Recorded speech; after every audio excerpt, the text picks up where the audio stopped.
This week, somebody made money on Monday and lost it by Wednesday without selling a single share. That's not bad luck. That's the machine working exactly as designed. Let me show you the design. Monday, the S&P ripped to a record high. Wednesday, the Fed chair spoke, and by Thursday, most of it was gone. Same market, same week, two opposite outcomes. Over $700 billion in AI infrastructure spend this year, up 77%. Microsoft is sitting on $86 billion in cloud orders it can't fill. That's not a bubble, that's a waiting list. The bulls skip this. Amazon's free cash flow goes negative funding it. The real risk isn't whether it pays off, it's when. And even Nvidia borrowed $25 billion to keep building. The government now spends nearly $1 trillion a year just on interest.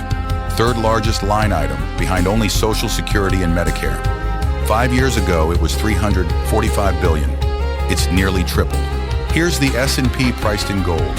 In dollars, it's at an all-time high. In gold, it peaked in 2021 and has fallen 25% since.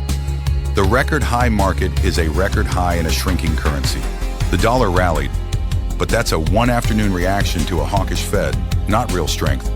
Cash pays 4%, inflation's at 4.2%. The safe money is guaranteed to lose. Your trade rarely reaches the exchange.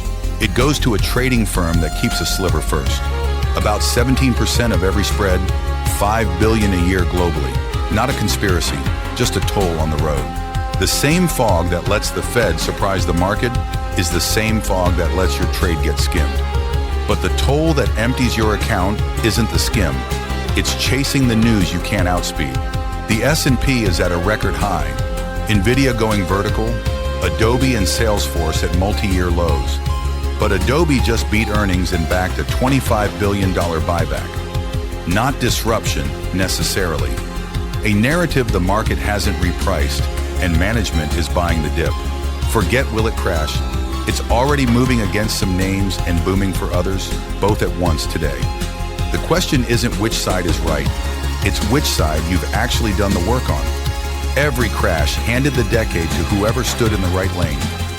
That's the only thing that's ever mattered. Position.